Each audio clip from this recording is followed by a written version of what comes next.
అందరికీ నమస్కారం అన్న. ఈరోజు కేసీఆర్ సార్ గురించి మాట్లాడుకుందాం. గతంలో వాళ్ళు చేసింది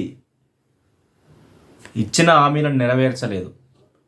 ఎన్నో హామీలు ఇచ్చిరు, ఒక్కటి కూడా నెరవేర్చలేదు. ప్రజలు చాలా ఇబ్బందులు పడ్డారు, ప్రజలను పట్టించుకోలేదు. అందరికీ తెలిసిన విషయమే ఇది. ముఖ్యంగా పేదవాళ్ళకు కావాల్సింది ఏంది? ఇల్లు కావాలి, వ్యవసాయం చేసుకునే వాళ్ళకు నీళ్లు కావాలి, ముసలోళ్ళకు పింఛన్లు కావాలి, అట్లాంటివి ఉంటాయి. అందులో ఏమి ఇచ్చారు? ఒక పింఛన్ ఇచ్చారు. ఇండ్ల విషయానికి వస్తే హైదరాబాద్లో ఇచ్చారు డబుల్ బెడ్రూమ్ ఇల్లు.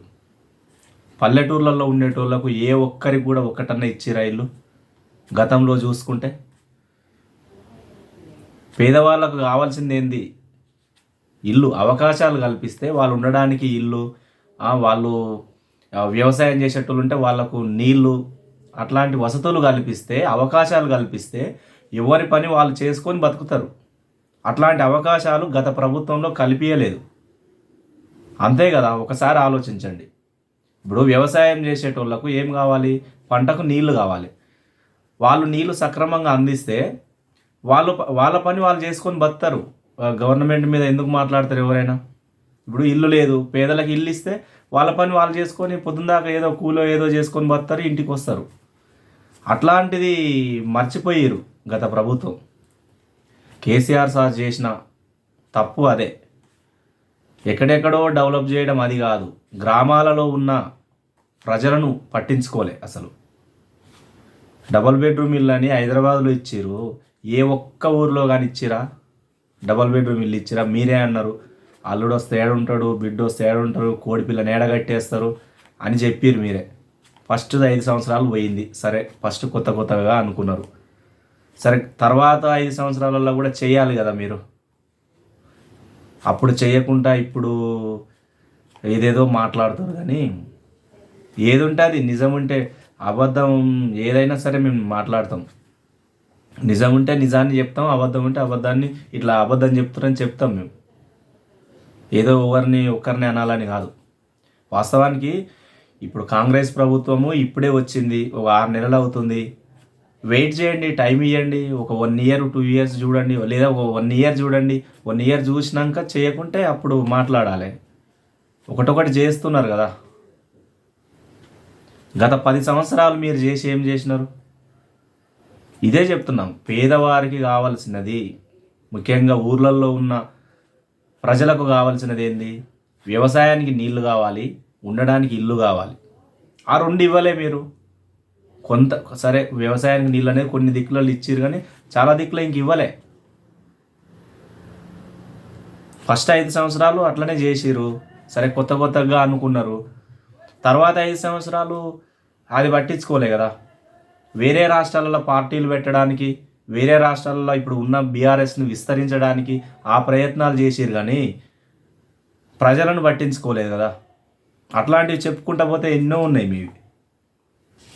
పాటలు కూడా వచ్చినాయి కదా అప్పట్లో. మన ఏ పురుషం అన్న వాడిండు, ఎవడి పాలయ్యింది రో తెలంగాణ, ఎవడేలుతున్నాడు రో తెలంగాణ, 96లోన లొల్లి పెట్టినోళ్ళు, ఆంధ్ర పాలకుల గల్లబట్టినోళ్ళు, ఎవడి పాలయ్యింది రో తెలంగాణ, ఎవడేలుతున్నాడు రో తెలంగాణ, మా రోజు వీరన్న బెల్లి లలితక్క, తుర్రూరు ఐలన్న ప్రాణాలు ఇచ్చిరి, గద్దరన్న నెత్తురు దారబోస్తెను, ఎవడి పాలయ్యింది రో తెలంగాణ, ఎవడేలుతున్నాడు రో తెలంగాణ. ఇట్లాంటి పాటలు వచ్చినాయి కదా. ఎట్లాంటిది వచ్చినా మీలో చలనం లేకుండా మేము చేసేదే చేస్తాం, ప్రజలు మా మాటలే వినాలి అన్నట్టుగా ముందుకు సాగారు. వాస్తవానికి లాస్ట్ టైం బీఆర్ఎస్ వచ్చుంటే ప్రజలు చాలా ఇబ్బందులు పడుతురు. అప్పుడన్నా కొంచెం దగ్గరికి పోయారు, ఎమ్మెల్యేల దగ్గర. అది కూడా ఉండకపోయి ఈసారి ప్రజలకు చాలా ఇబ్బందులు. అది అన్నారు, ఓకే. అవి ఇవ్వలేదు, ఇండ్లు ఇవ్వలేదు, నీళ్ళు ఇవ్వలేదు. తర్వాతకి దళిత బంధు అన్నారు. దళిత బంధు మీరు నిజంగా దళితుల మీద ప్రేమ ఉంటే, మీరు ఇవ్వాలని అనుకుంటే అందరిని అప్లై చేసుకోమని చెప్పి ఎవరైతే గుర్తింపు ఉన్నారో, ఎవరైతే వెరిఫైడ్ మీరు వెరిఫై చేసుకొని అర్హత ఉన్న వాళ్ళకు డైరెక్ట్ అకౌంట్లో వేయనుంటారు డబ్బులు. దళిత బంధు అని చెప్పి ఇక నెల రోజులు నెలలు గడిపించుకుంటా వాళ్ళకు లంచాలు ఇచ్చుకుంటా వీళ్ళకు లంచాలు ఇచ్చుకుంటా చేయడం అనేది అట్లా చేయించారు మొత్తం వ్యవస్థను.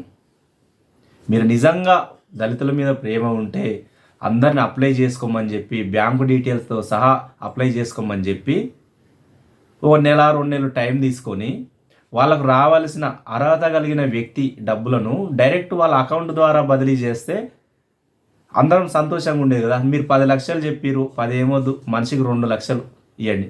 ఆ 2 లక్షలు ఒకటేసారి అర్హత ఉన్న వాళ్ళందరికీ అకౌంట్లో వేస్తే అప్పుడు మీరు మిమ్మల్ని ఒక దేవుడిలాగా చూద్దరు కదా.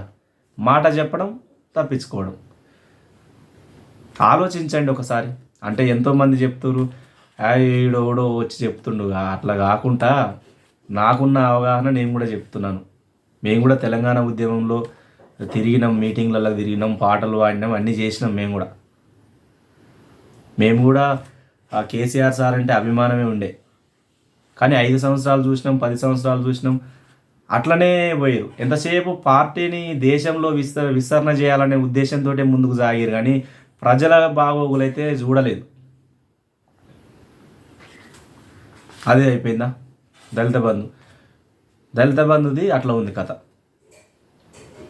అర్హత కలిగిన వాళ్ళకు డైరెక్ట్ అకౌంట్లో వేస్తే ఇవన్నీ మధ్యవర్తుల కాడి పోడు, వాళ్ళ రికమెండేషన్ వీళ్ళ రికమెండేషన్ కాకుండా అందరిని అప్లై చేసుకోమని చెప్పి బ్యాంకు డీటెయిల్స్తో సహా అప్లై చేసుకోమని చెప్పి వాళ్ళకు అర్హత కలిగిన వ్యక్తికి డైరెక్ట్ అకౌంట్ బదిలీ చేస్తే అయిపోతుంది. అకౌంట్ ద్వారా ట్రాన్స్ఫర్ చేస్తే అమౌంట్ నువ్వు 10 ఏమొద్దు, 2 లక్షలు, 1,00,000 ఎంతో చేస్తే అప్పుడు ఒక రీజనబుల్ ఉంది. అట్లనే పోతే బీసీ బంద్ అన్నారు. ఇది అసలుదే ఆడబెట్టిరు. దళిత బందే ఎవరికి ఇవ్వలేదు, ఎవరికో ఒకరికి వచ్చింది, ఉన్నోళ్ళకి వచ్చింది. అది కూడా దళితులలో పేదవాళ్ళకు ఎవరికి రాలేదు, అది రికమెండేషన్ మీద ఉన్న వాళ్ళకి వచ్చింది. అది అట్లనే ఉంది. మళ్ళీ అది ఆడబెట్టి బీసీ బంద్ అన్నారు. బీసీ బంధాన్ని ఇచ్చిరా ఎవరికన్నా? అప్లై చేసుకున్న కాడికే పోయింది అది. అది అయినాక లాస్ట్ మూమెంట్లో, ఎలక్షన్ల మూమెంట్లో ఇండ్లు ఇస్తున్నాం అందరికి, ఇండ్ల పట్టాలని ఓన్లీ పట్టాలు కాగితాలు ఇచ్చారు. ఆ ఇండ్లు ఏదో మీరు ఫస్ట్ వచ్చిన 5 సంవత్సరాలలోనే ఇస్తే అయిపోతుంది కదా.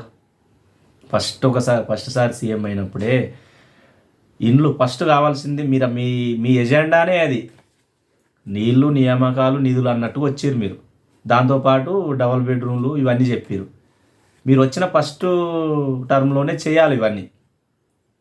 సరే 1 ఇయర్ తీసుకోండి, 2 ఇయర్ తీసుకోండి, 3 ఇయర్స్, 4 ఇయర్స్లోనన్నా చేయాలి లాస్ట్లో. ఆ ఫస్ట్ సారి మీరు చేసినప్పుడు, ఫస్ట్ సారి ముఖ్యమంత్రి ఉన్నప్పుడు చేసినప్పుడు, రెండోసారి ఆటోమేటిక్గా ఇంకే కొన్ని మిగిలిపోతే చేసేస్తే అయిపోవు.